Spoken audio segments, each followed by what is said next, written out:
కిలోమీటర్ల లోతులో గుర్తించారు. ఇళ్ళు భవనాల నుంచి ప్రజలు బయటికి పరుగులు తీసినట్లుగా తెలుస్తోంది. జమ్మూ కాశ్మీర్ రీజియన్ అంతటా కూడా ఈ ప్రభావం చూపించినట్లుగా తెలుస్తోంది.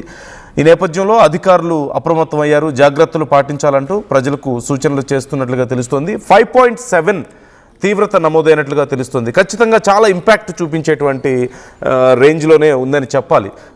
3 వరకు 3.54 లోపు తీవ్రత కనుక నమోదైతే కొంత అత్యల్ప తీవ్రతగా మనం చూస్తూ ఉంటాం. కానీ 4 నుంచి 7 వరకు నమోదయ్యేటువంటి తీవ్రతను తీవ్రమైనటువంటి భూకంపంగానే మనం పరిగణిస్తూ ఉంటాం. దీని ప్రభావంతో చాలా ప్రాంతాల్లో తీవ్రమైనటువంటి భూ ప్రకంపనలు సంభవించినట్లుగా తెలుస్తోంది. ఈ లేహ్ ఏరియా, లద్దాఖ్ రీజన్లో ఈ భూకంపం సంభవించినట్లుగా తెలుస్తోంది. అయితే భూకంపం సర్ఫేస్ నుంచి చాలా లోతుగా ఉండడంతో ఆల్మోస్ట్ 171 కిలోమీటర్స్ లోతులో ఈ భూకంప కేంద్రాన్ని గుర్తించారు. సహజంగా 20 లేదంటే 50 కిలోమీటర్ల లోతు వరకు భూకంపం కేంద్రం కనుక నమోదైనట్లయితే ఇంపాక్ట్ చాలా ఎక్కువగా ఉండేటువంటి అవకాశం ఉంది. అదృష్టవశాత్తు సుమారుగా 171 కిలోమీటర్ల లోతులో ఈ భూకంప కేంద్రం ఉండడం వల్ల 5.7 తీవ్రతతో అక్కడ నమోదైనట్లుగా మనకు సమాచారం అందుతుంది. ఇప్పటి వరకు ఏదైనా ఆస్తి నష్టం కానీ ప్రాణ నష్టం కానీ జరిగిందా అనే దానికి సంబంధించి అఫీషియల్గా అనౌన్స్మెంట్ అయితే రాలేదు. అక్కడక్కడ కొన్ని ఇళ్ళు, కొండ ప్రాంతాల్లో ఉన్నటువంటి ఇళ్ళు కొన్ని కూలిపోయినట్లుగా తెలుస్తుంది. అలాగే ఈ భూకంప తీవ్రత వల్ల కొద్దిపాటి ఈ కొండ చర్యలు కూడా కొన్ని విరిగి పడ్డట్లుగా సమాచారం అందుతుంది. కాకపోతే భారీ నష్టం దిశగా అయితే ఇప్పటి వరకు ఎలాంటి సమాచారం లేదు.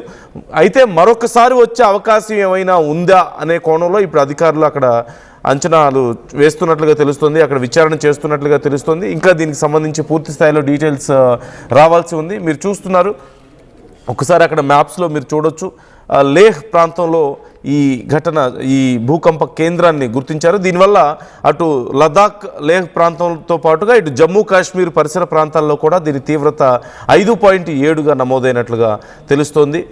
అయితే కొండ ప్రాంతం అవడంతో ఒకవేళ మరొకసారి అసలు ఈ భూకంపానికి కారణం ఏంటి అనేది కూడా విచారిస్తున్నారు. మనందరికీ తెలిసిందే, టెక్టానిక్ ప్లేట్స్ మూమెంట్స్ కారణంగా ఇవి చోటు చేసుకుంటూ ఉంటాయి. అయితే భారీగా అతి బరువైనటువంటి కొండలు ఉండేటువంటి ప్రాంతంలో కానీ లేదంటే ఈ చిన్న ద్వీపాలు ఉండేటువంటి ప్రాంతాల్లో సహజంగా ఇవి ఎక్కువగా వస్తూ ఉంటాయి. సో ఇప్పుడు జమ్మూ కాశ్మీర్ పరిసర ప్రాంతాల్లో ఒకవేళ కనుక ఇంతకు మించిన తీవ్రత నమోదైతే మాత్రం నష్టం భారీగా ఉండే అవకాశం ఉంది అని చెప్తున్నారు. ఎక్కడైనా ఏదైనా నష్టం జరిగిందా అనే కోణంలో ఇప్పుడు విచారణ అయితే అధికారులు చేస్తున్నారు. 5.7 తీవ్రత నమోదైంది.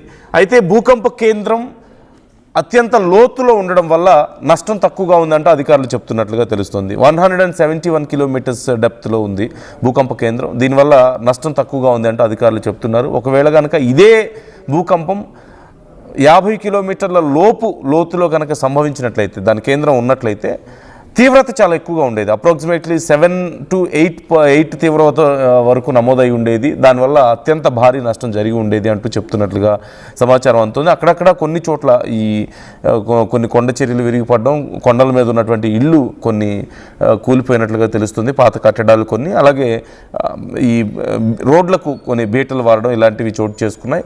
అయితే 11 గంటల 51 సమయంలో ఈరోజు ఉదయం ఈ భూకంపం సంభవించింది. వెంటనే ఇళ్లలో ఉన్నటువంటి ప్రజలందరూ కూడా బయటికి పరుగులు తీశారు. ఒక్కసారిగా భూ ప్రకంపనలు సంభవించడంతో 5.7 తీవ్రత అనేది ఖచ్చితంగా చాలా నోటీస్ చేయగలిగినటువంటి తీవ్రతే. కొంత నష్టాన్ని మిగిల్చేటువంటి తీవ్రత అనే మనం చెప్పుకోవాలి. 3 లేదా 4 లోపు అంత తీవ్రంగా నమోదయ్యే పరిస్థితి ఉండదు. కానీ 4 నుంచి 7 వరకు తీవ్రమైనట్లుగా, 7కు పైన అత్యంత తీవ్రమైనటువంటి భూకంపంగా మనం సహజంగా చూస్తూ ఉంటాం. దీనికి సంబంధించి ఇంకా డీటెయిల్స్ రావాల్సి ఉంది. మరిన్ని భూకంపాలు ఏమైనా సంభవించే అవకాశం ఉందా, దీనికి ప్రధానంగా ఎగ్జాక్ట్ రీజన్ ఏంటి, టెక్టానిక్ ప్లేట్స్ మూమెంట్స్ అనేది చాలా కామన్ రీజనే అయినప్పటికీ ఇంకా మళ్ళీ ఏదైనా సంభవించే అవకాశం ఉందా అనే దానికి సంబంధించి కూడా అధికారులు ప్రజెంట్ రీసెర్చ్ చేస్తున్నట్లుగా తెలుస్తుంది. ఎప్పటికప్పుడు దీనికి సంబంధించి డీటెయిల్స్ మేము అందిస్తూ ఉంటాం.